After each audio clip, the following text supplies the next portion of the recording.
उन्हें ज्ञान देते हैं। तो ये अगला सेशन हम शुरू करते हैं और उम्मीद करता हूँ कि हम अभी भी सुनने के हालत में हैं। तो अगला जो हमारा सेशन है उसमें हम 3 चीज़ों के बारे में देखेंगे। पाप, पाप क्या है, पाप की परिभाषा क्या है, और परमेश्वर से अलगाव, मनुष्यों का परमेश्वर से अलगाव कैसे हुआ, और मृत्यु। ये तीनों टॉपिक्स पे हम अभी बात करेंगे। पाप किसे कहते हैं? जैसे मैंने कहा था ना कि संसार कैसे बना, इसके बारे में अलग अलग मान्यताएं और विश्वास है।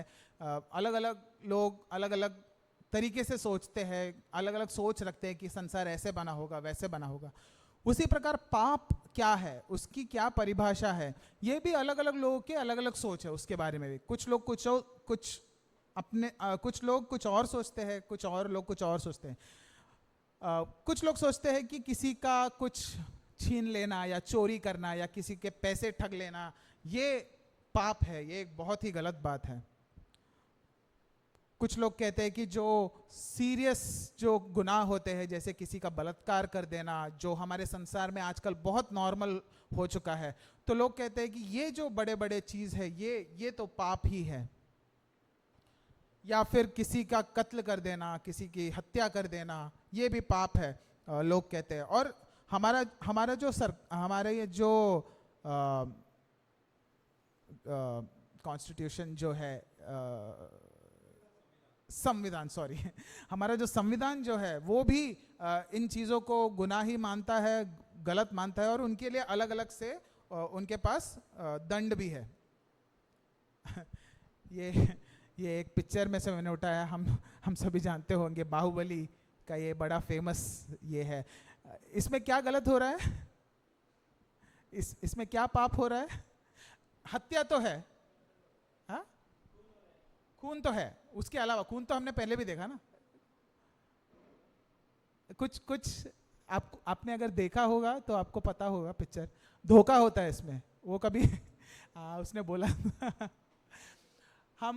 उसने सोचा भी नहीं था कि वो उसका खुद का सैनिक था, लेकिन पीछे से।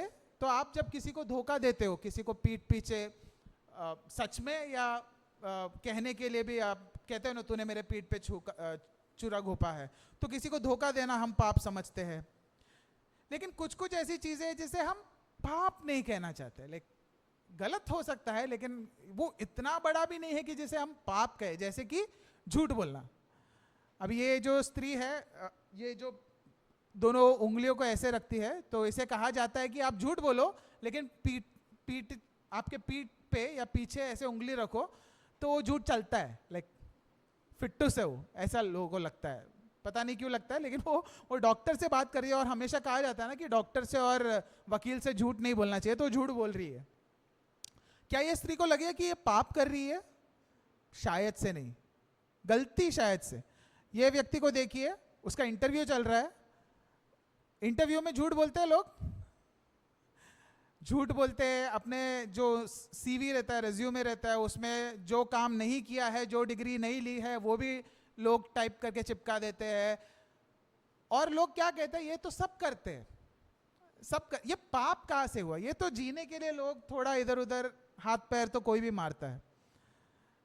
शराब पीना, थोड़ा बहुत नशा कर लेना, सिगरेट पीना, बहुत सारे लोग इसको पाप या गलत नहीं मानते कि जब मेरी जो पत्नी है, जब उसके लिए जब हमारी शादी नहीं हुई थी, जब उसके लिए एक लड़का ढूंढने की बात की थी, तो उसने अपने पिता से कहा था, मुझे ऐसा लड़का चाहिए जो ना शराब पीता हो, ना सिगरेट स्मोक करता हो।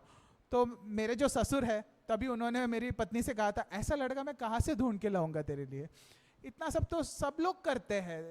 अभी बिना पीने वाला, बिना स्मोक करने वाला लड़का कौन से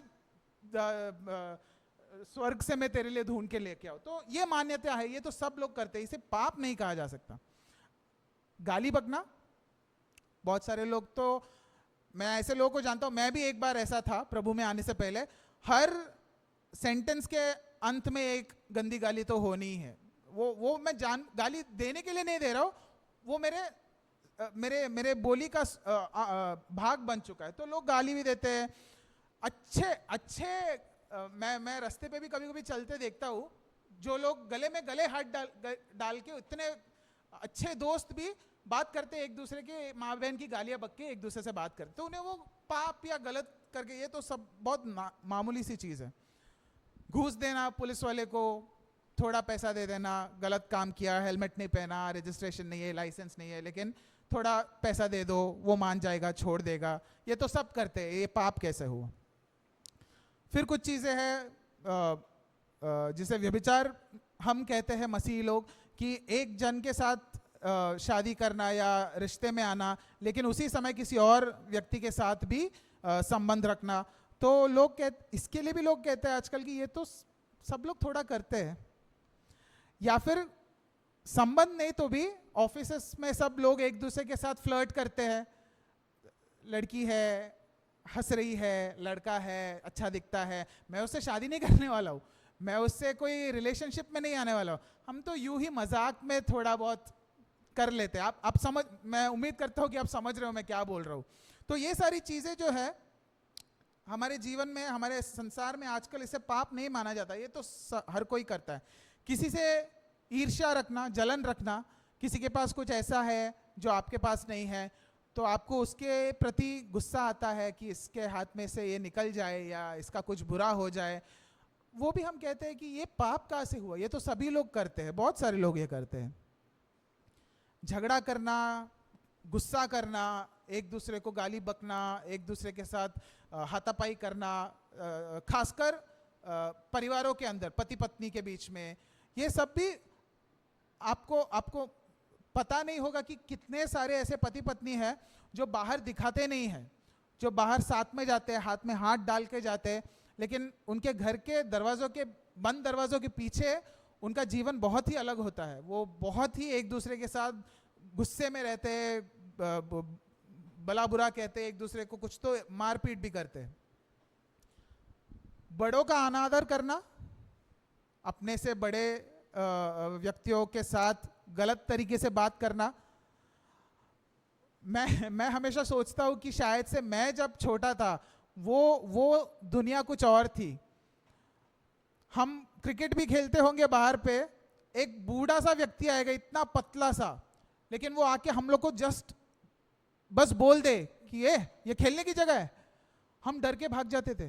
वो इसलिए नहीं क्योंकि वो बहुत हट्टा कट्टा है, वो बूढ़ा सा आदमी होगा, लेकिन कहीं ना कहीं हमारे दिल में एक था कि ये हमसे बड़ा है, ये उम्र में हमसे बड़ा है, हमें उसकी बात, ये अलग बात है कि वो अंकल जाने के बाद हम फिर से आके खेलने लगे, लेकिन कम से कम जब वो आके बोल रहा है उसके सामने एक आदर रखो, डर रखो, वहां से चले जाओ। आज आप किसी बच्चों को बोलो, आजकल के बच्चे जो मैदान में खेलते होंगे, आप जाके जरा बोलो उनसे, ये क्या खेल रहे हो, ये खेलने की जगह है, तुम स्कूल क्यों नहीं जा रहे हो, आपको गाली देंगे वो छोटे बच्चे। तू अपना काम करना, अबे बुड्ढे जाना, निकलना यहाँ से, ऐसी भाषा। क्योंकि बड़ों का आदर करना, ये सारी चीजें चली गई है, और बड़ों के साथ उम्र में बड़ों के साथ गुस्सा करके बात करना, उन्हें गाली बकना, ये सब पाप या गलत नहीं माना जाता। ये सब तो सब लोग करते हैं आजकल। रात में फोन पे बैठे रहना, रात भर सोए बिना, ये मैं भी करता हूँ, मैं भी इस पाप में, मैं लेकिन प्रार्थना कर रहा हूँ प्रभु से, मैं हर दिन प्रार्थना करता हूँ इससे बाहर आने के लिए मेरी मदद करे, लेकिन कम से कम आपको जानना है कि ये सही नहीं है। प्रभु ने दिन का समय रखा है आपके काम करने के लिए, और रात का समय रखा है आपके सोने के लिए। हमारा शरीर का बनावट ही ऐसा है कि हमें रात को सोना चाहिए, समय पर सोना चाहिए, तो ही बहुत सारी बीमारियां जो आगे जाकर हम सबको होने वाली है वो नहीं होगी। हमारे पुराने जो हमारे माँ बाप है या पुराने जो लोग हैं, वो इस उम्र में भी काफ़ी हट्टे कट्टे, लेकिन हम 30-35 तक दुनिया भर की बीमारी हमें है। क्यों है? क्योंकि हमारा जीवन ऐसा है, हमारा लाइफस्टाइल ऐसा है, हम इसे पाप नहीं समझते। क्या ये पाप है? रात को मैं आपसे पूछना चाहता हूँ, रात को देर रात तक सोए बिना मोबाइल पे बैठे रहना, क्या ये पाप, आप पाप मानते हो उसको? बच्चे हंस रहे हैं सब। हम पाप नहीं मानते इसको, लेकिन क्या ये परमेश्वर के दिए गए शरीर का अनादर नहीं है? अगर ये करके आप अपने शरीर को हानि पहुंचा रहे हो, हमने पहले क्या कहा था, ये शरीर किसका है?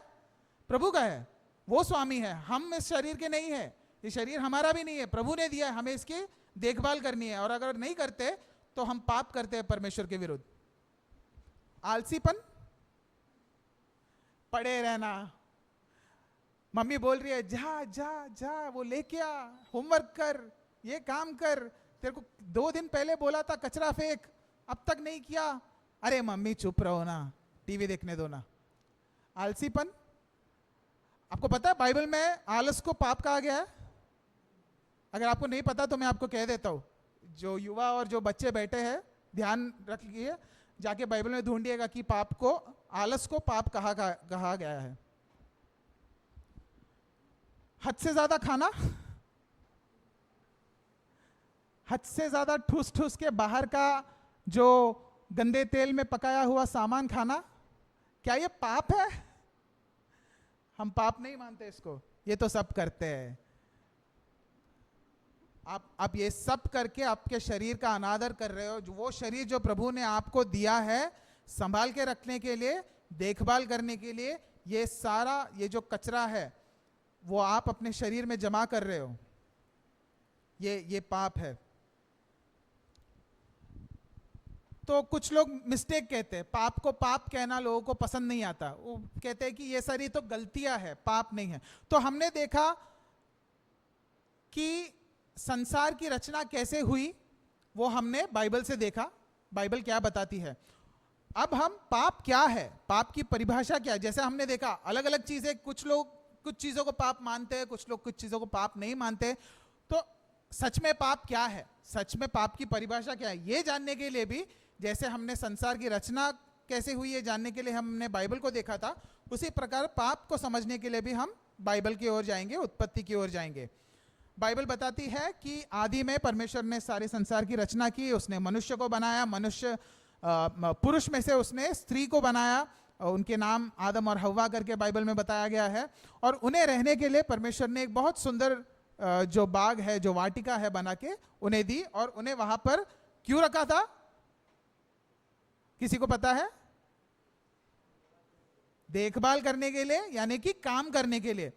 तो काम करना प्रभु का दिया हुआ वरदान है, लेकिन प्रभु ने उन्हें एक चेतावनी भी दी।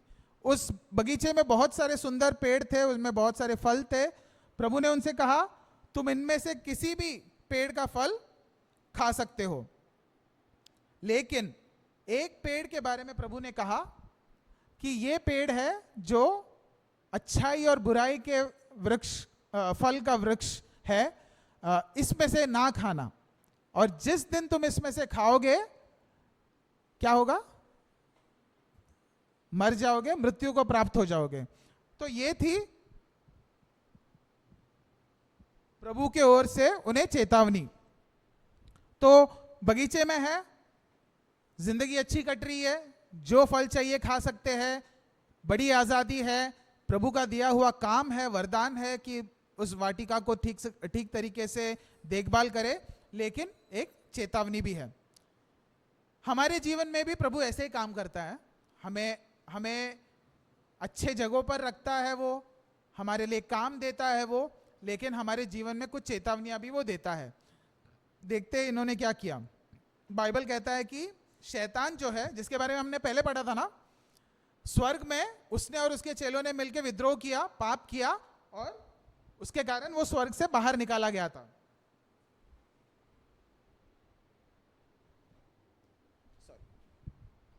स्वर्ग से बाहर निकाला गया था। अब क्या कर रहा है वो?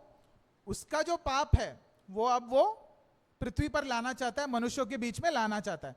तो वो संसार जो पहली हमारी सबकी माता जो है, जिसे हव्वा कहते हैं, पहली स्त्री, उसके पास वो आता है और वो उनसे पूछता है क्या परमेश्वर ने सच में तुमसे कहा कि तुम ये सारे पेड़ के फल नहीं खा सकते हो?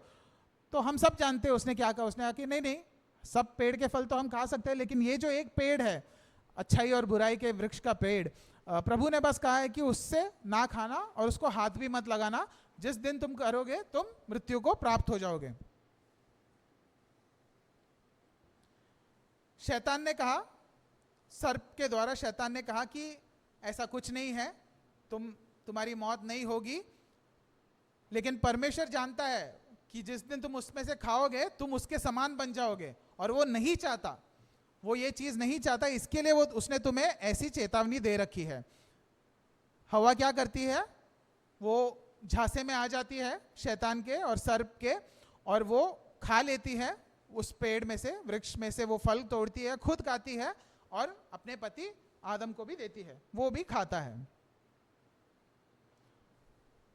बाइबल बताती है कि जब ये हुआ, आदम और हव्वा अचानक से उन्हें याद आया या फिर उन्हें एहसास हुआ कि वे नंगे थे, वो निर्वस्त्र थे, उनके पास कोई वस्त्र नहीं थी। अब तक उन्हें वो नहीं आया था वो समझ, लेकिन अब अचानक से उन्हें शर्म आने लगी परमेश्वर से। उन्होंने पत्तों से कुछ छोटे कपड़े बनाए और जाके झाड़ियों में छुप गए। प्रभु आए, प्रभु ने उनसे पूछा, क्या तुमने वो किया जो मैंने तुमसे नहीं करने को कहा? और उन्होंने फिर एक दूसरे के ऊपर जो है वो डालना चालू किया। आदम ने कहा, आपने जो स्त्री दी थी मुझे, उसने कहा और मैंने किया। स्त्री बोलती है, सांप ने करवाया। तो प्रभु उनको दंड देते हैं और उन्हें उस सुंदर वाटिका, अदन की वाटिका से बाहर निकाल देते हैं। एक स्वर्गदूत भी उस वाटिका के द्वार पर खड़ा करते हैं और कहते हैं कि इन्हें वापस अंदर आने मत देना। तो प्रभु से वो दूर हो जाते हैं, प्रभु से वो अलग हो जाते हैं। तो इस संसार के रचना के समय हुई ये पहला पाप है, मनुष्यों के द्वारा किया गया पहला पाप है। हमने देखा था कि स्वर्ग में तो पाप हो ही चुका था, दुष्टता आ चुकी थी, शैतान ने किया था अपने चेलों के साथ, लेकिन पृथ्वी पर मनुष्यों के द्वारा की गई ये पहला पाप था। तो हम पाप की परिभाषा इसी घटना से समझने की कोशिश करेंगे कि पाप आखिर होता क्या है। बाइबल में पहला यूहन्ना 3 अध्याय और उसका 4 वचन कहता है, जो कोई पाप करता है वह व्यवस्था का विरोध करता है, और पाप तो व्यवस्था का विरोध है। तो जैसा ऊपर लिखा है, पाप परमेश्वर के व्यवस्था का विरोध है।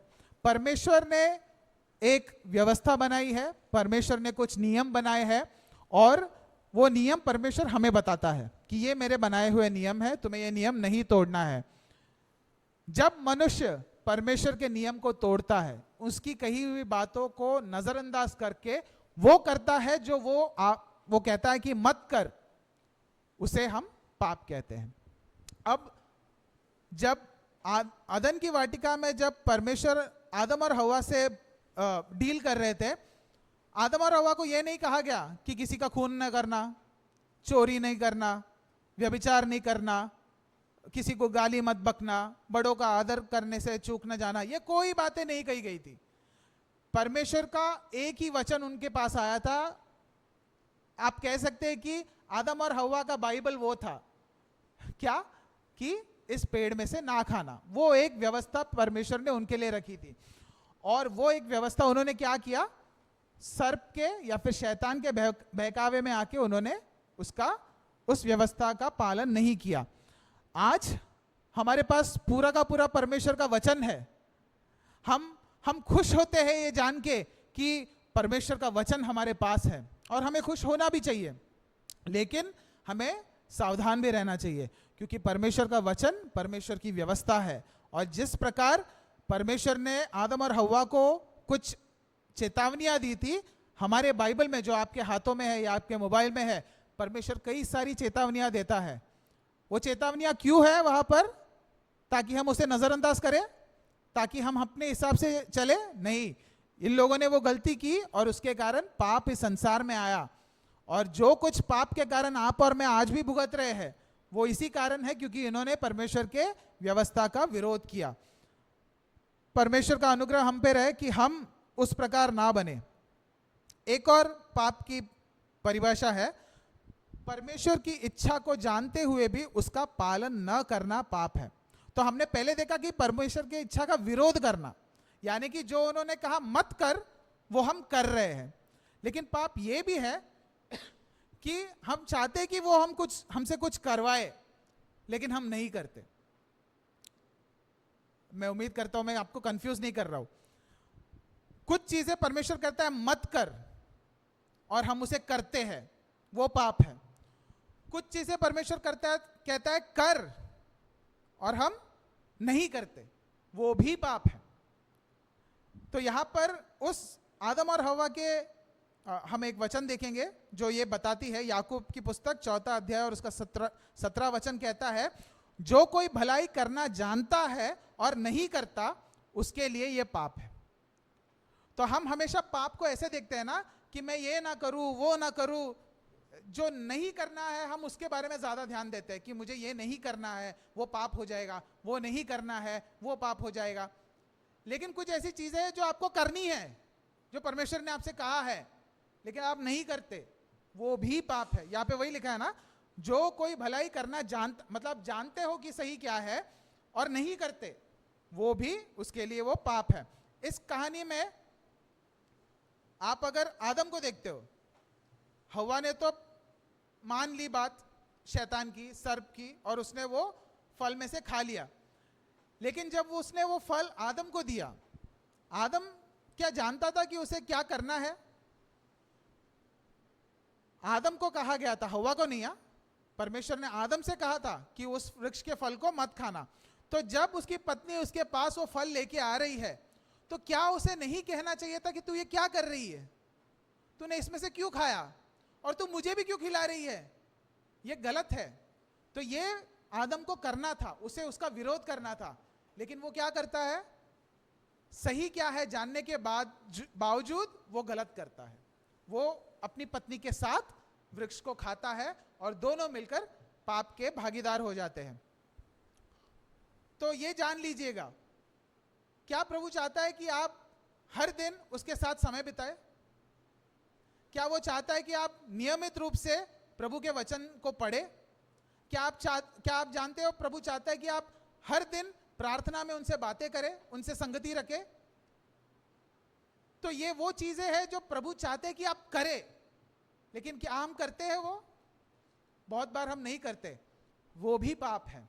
जहां पे जैसे यहां पर आदम को पता था मुझे ये रोकना है हवा को, लेकिन ना उसने रोका बल्कि वो खुद उसमें चला गया। अगला जो, अरे इसमें तो सब चला गया रहेगा।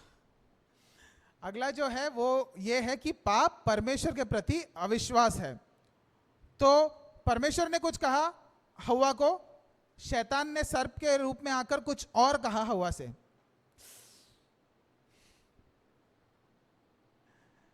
ये मुझे ही पढ़ने में तकलीफ हो जाएगी। हाँ, तो सर्प ने आके हवा के मन में परमेश्वर के प्रति अविश्वास पैदा कर दिया। तो ये उसके लिए पाप ठहरा।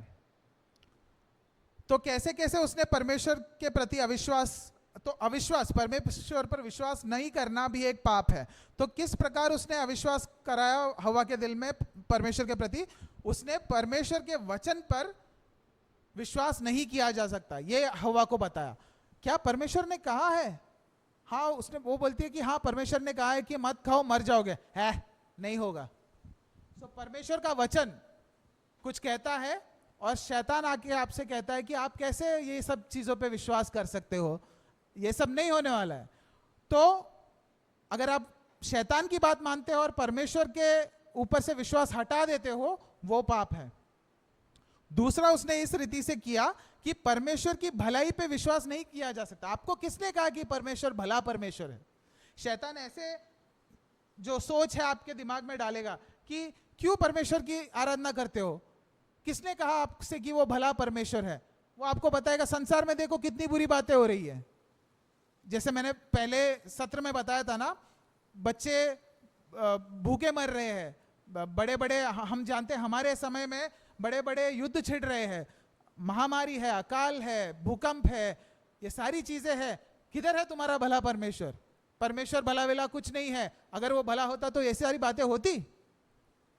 आज बहुत सारे लोग, आज सर्प नहीं आता आपके पास, आज इंसान आते हैं आपके पास और ये बातें आपसे कहते हैं कि क्या तुम परमेश्वर परमेश्वर करते हो, परमेश्वर भला होता तो ये सारी बातें थोड़ी ना होती।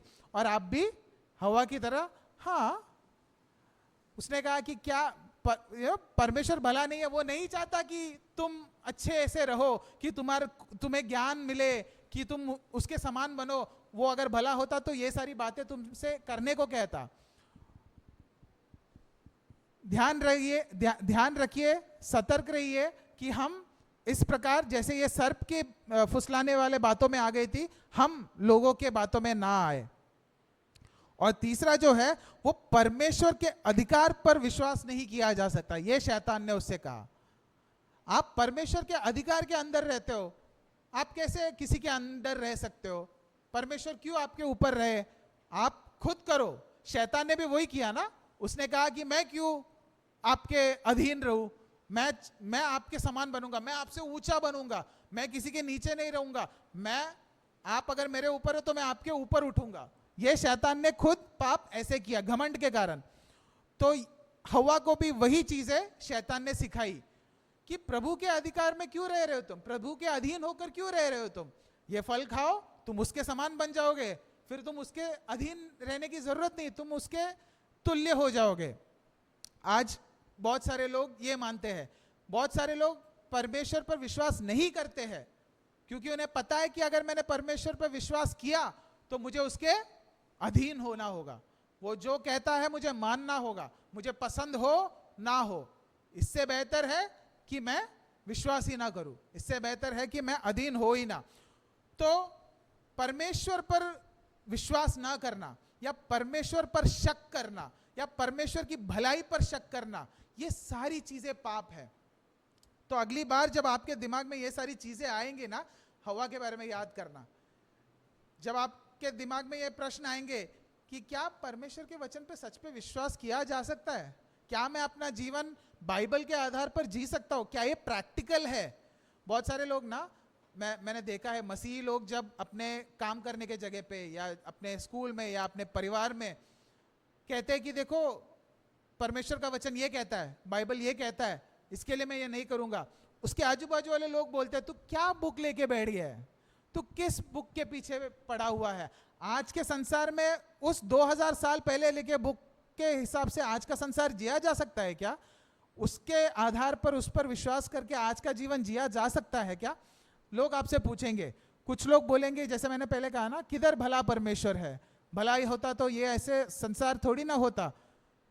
तो ये सारी बातें आज कोई सांप आपके अंदर आपके पास आके नहीं बोलेगा। आज शैतान से, उस समय सांप शैतान के चंगुल में था, आज बहुत सारे लोग जो परमेश्वर के खिलाफ है वो शैतान के चंगुल में है, वो आके ये सारी बातें आपसे कहेंगे। लेकिन आपको हवा के बारे में याद रखना है, जैसे वो गिरी थी आप और मैं ना गिरे।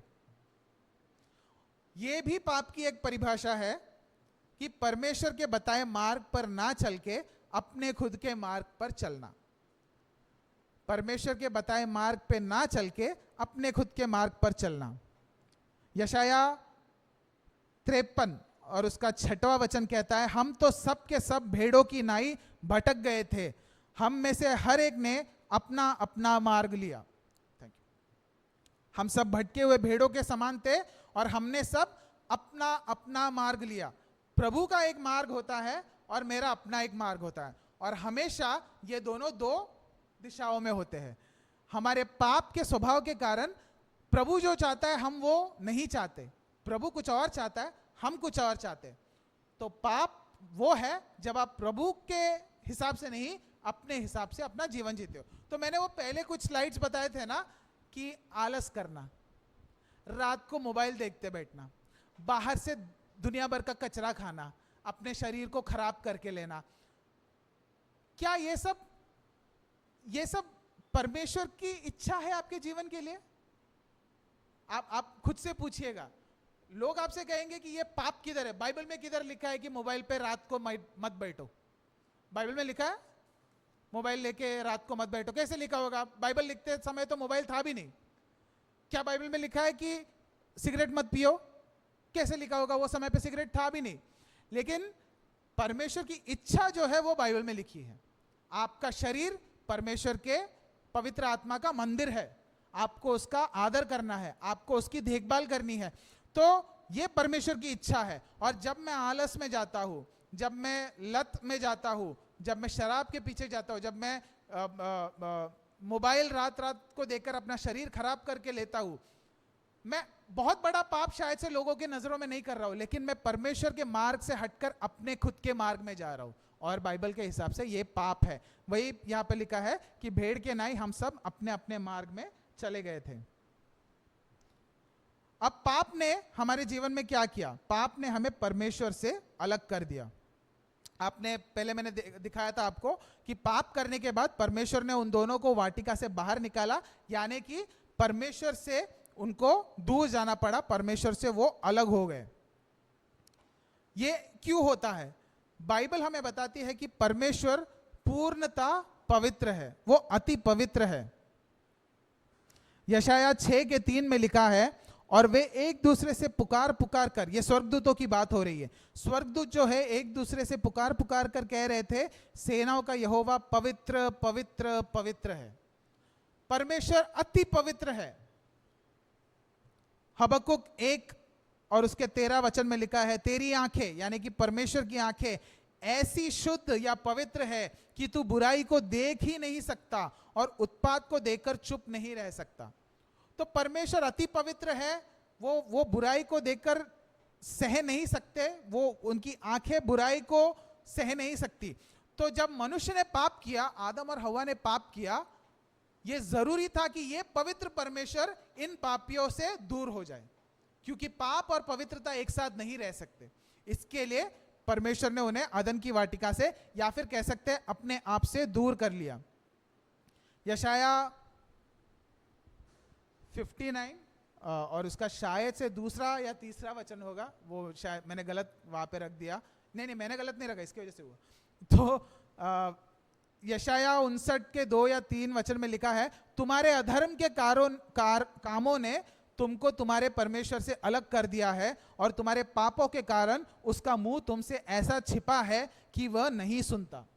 तो पाप मनुष्य को परमेश्वर से दूर करता है, क्योंकि मनुष्य पापी है और परमेश्वर अति पवित्र है, और ऐसा अति पवित्र परमेश्वर कभी पापियों से मेल नहीं रख सकता। तो पाप के कारण परमेश्वर से अलगाव हुआ। पाप के कारण एक और चीज हुई मनुष्य के जीवन में, और वो है मृत्यु। क्या कहा था परमेश्वर ने उत्पत्ति 2:17 में? मैंने ये पहले भी कहा था, पर भले या बुरे के ज्ञान का जो वृक्ष है उसका फल तू कभी ना खाना, क्योंकि जिस दिन तू उसका फल खाएगा उसी दिन अवश्य मर जाएगा। ये परमेश्वर ने उनसे कहा था। और शैतान ने आकर हवा से ये उसे कहा था कि ये सच नहीं है, तुम नहीं मरोगे, तुम नहीं मरोगे। उन दोनों ने वृक्ष खाया, क्या वो मरे? मैं आपसे पूछ रहा हूं, क्या वो मरे? हाँ, नहीं, पता नहीं। उसी दिन वो नहीं मरे, शारीरिक रूप से नहीं मरे। ये आपको पता है ना, ईसीजी होता है, लाइक जब कोई व्यक्ति मर जाता है उसका, इसको फ्लैट लाइनिंग कहते हैं, कि मतलब ये जब ऊपर नीचे है उसका मतलब जान अभी भी है, जब ये एकदम सीधा हो जाता है इसका मतलब उस व्यक्ति की मृत्यु हो चुकी है। तो जब मनुष्य ने परमेश्वर की बात नहीं मानी और पाप किया, आत्मिक रूप से मनुष्य उसी दिन मर गया, यानी कि आत्मिक रूप से परमेश्वर से वो अलग हो गया। मैंने पहले कहा था ना, मनुष्य जानवरों से अलग कैसे है? जानवर आत्मिकता नहीं समझते, वो परमेश्वर से आत्मिक रूप से नहीं जुड़ पाते, लेकिन मनुष्य को जब परमेश्वर ने रचना की थी, हम आत्मिक जीव थे, हम आत्मिक रूप से परमेश्वर से जुड़े हुए थे। लेकिन पाप ने क्या किया? वो जो बंधन है आत्मिक तौर पे, जो परमेश्वर के साथ हमारा संबंध है, उसे खत्म कर दिया, परमेश्वर से हमें अलग कर दिया, जिसके कारण आत्मिक तौर पे हमारी उसी दिन मृत्यु हो गई। और क्योंकि हम आदम और हव्वा से ही आए हैं, हम सभी लोग, हम भी जब हम पैदा होते हैं आत्मिक रूप से हम क्या होते हैं? मरे हुए होते हैं। शारीरिक रूप से हम पैदा होते हैं, जिंदा होते हैं, हमारी धड़कन चलती रहती है, लेकिन क्या एक बच्चा बचपन से परमेश्वर की महिमा करता है? नहीं, उसे सिखाना होता है, बेटा प्रभु ने तुझे बनाया, परमेश्वर ने हमारी रचना की, उसे सिखाना होता है। वो हमेशा बोलता है मुझे नहीं सुनना, मुझे नहीं बैठना प्रार्थना सभा में, मुझे नहीं बाइबल स्टडी आना।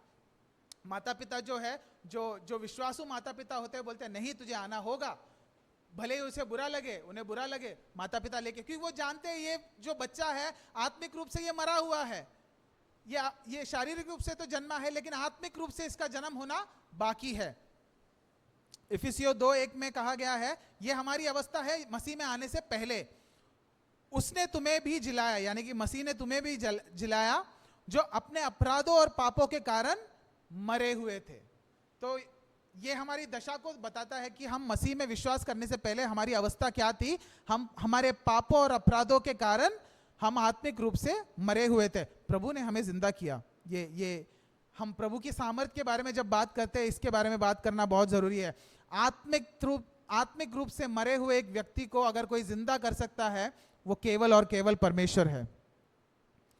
शारीरिक मृत्यु भी आई, तो परमेश्वर का जो कहना था वो सही था। जब उसने कहा कि तुम मरोगे, उसी के उसी दिन आत्मिक रूप से वो मरे।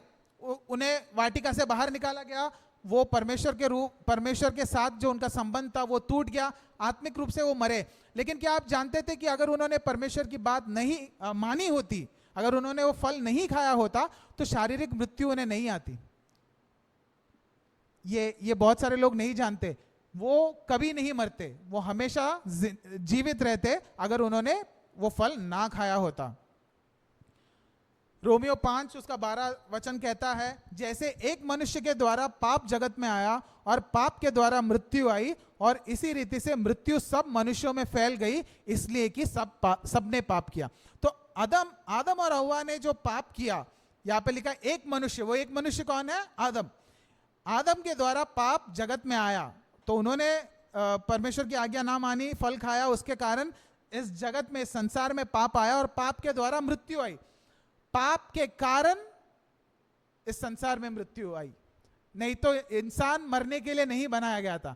इंसान अमर था, लेकिन क्योंकि पाप आया, पाप के द्वारा मृत्यु आई, और इसी रीति से मृत्यु सभी मनुष्यों में फैल गई, इसलिए कि हम सब ने पाप किया है। अब ये मृत्यु तो है, हमने कौन से प्रकार की मृत्यु देखी? आत्मिक मृत्यु, शारीरिक मृत्यु, ये दोनों भी आज्ञा ना मानने के कारण आई है। एक और मृत्यु है, ये सबसे भयानक मृत्यु है, और इसके बारे में बाइबल बताती है कि ये अनंत काल की मृत्यु, या फिर इसे दूसरी मृत्यु कहा गया है। प्रकाशित वाक्य जो कि बाइबल का सबसे आखिरी पुस्तक है, उसका 20वां अध्याय 14 और 15 वचन में इस प्रकार लिखा है, और मृत्यु और अधोलोक भी आग की झील में डाले गए। यह आग की झील तो दूसरी मृत्यु है, और जिस किसी का नाम जीवन की पुस्तक में लिखा हुआ न मिला, वह आग की झील में डाला गया। यह अनंत काल का मृत्यु है, अनंत काल का मृत्यु। शारीरिक मृत्यु सभी को आएगी, आत्मिक मृत्यु तो हमारी पहले से ही है, उससे हमें बाहर आना है। लेकिन अगर आप आत्मिक रूप से आप फिर से जीवित नहीं होते हो, अगर आत्मिक रूप से आप मरे हुए होकर ही अगर आपका शारीरिक मृत्यु भी हो जाता है, तो बाइबल बताती है उसके बाद एक अनंत काल का मृत्यु है, आग की झील है। ये बातें सुनने में बड़ी डरावनी लगती है, बड़ा मन को बहुत ठेस पहुंचाती है। बहुत सारे लोग, हम मसीह लोगों के बारे में ये हमारे खिलाफ बोलते हैं ना, कि तुम बोलते हो कि परमेश्वर प्रेमी है, प्रेम करने वाला है, और तुम ये भी बोलते हो कि परमेश्वर तुम्हें हमेशा अनंत काल के मृत्यु को सौंप देगा। लेकिन ये परमेश्वर का वचन है, हम नहीं कहते, ये परमेश्वर का वचन कहता है।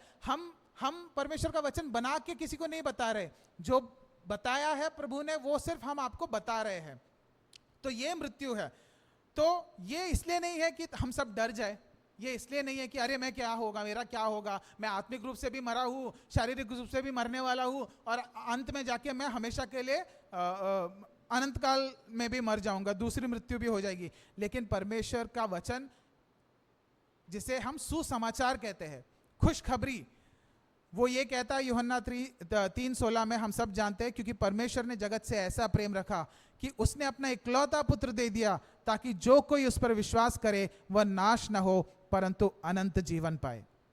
ये प्रभु की ओर से सुसमाचार है, खुशखबरी है। अगर आप यहां पर कोई भी ऐसा व्यक्ति है जिसने यीशु मसीह पर विश्वास नहीं किया है अब तक, जो अभी भी सोच रहा है क्या मैं विश्वास करूं, क्या मैं उसे अपने उद्धारकर्ता के रूप में स्वीकार करूं, तो मैं आपसे ये कहना चाहता हूं, ये मैं आपसे दरख्वास्त करना चाहता हूं कि कल के लिए मत रखिए।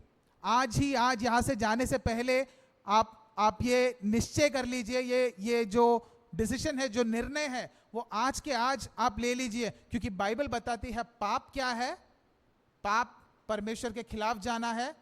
हम सब गए हैं, हम सब पापी है, और पाप का जो सजा है वो क्या है? परमेश्वर से अलगाव, आत्मिक रूप से मृत्यु, आत्मिक, शारीरिक और अनंत काल की मृत्यु।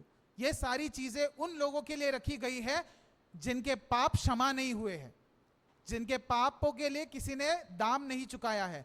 लेकिन प्रभु यीशु मसीह ने, बाइबल बताती है, संसार से ऐसा प्रेम रखा कि उसने खुद आए, उन्होंने अपनी जान क्रूस पर बलिदान के रूप में दी, ताकि जो कोई, आपको बड़ा काम नहीं करना है, आपको कोई पहाड़ नहीं तोड़ना है, आपको केवल यीशु मसीह ने जो किया आपके लिए उस पर विश्वास करना है। अगर आप वो करोगे तो आप परमेश्वर के साथ फिर से जुड़ जाओगे, और जो भी मृत्यु आपके लिए रखी, शारीरिक मृत्यु तो होके ही रहेगी, लेकिन उसके अलावा आत्मिक मृत्यु और अनंत काल का जो मृत्यु है उससे आप बचाए जा सकते हो। आइए हम प्रार्थना करके इस समय का अंत करते हैं। प्रभु परमेश्वर, पिता परमेश्वर, आपका धन्यवाद। आपने ये सारी बातें फिर से, हम में से कई लोग प्रभु ये इन सारी बातों को पहले से ही सुन चुके होंगे, जानते होंगे, लेकिन प्रभु अगर हम में से ऐसा कोई है जिनको इन बातों के बारे में समझ नहीं थी, ज्ञान नहीं था, प्रभु आपका धन्यवाद करते हैं कि आज आपने उनसे बातें की।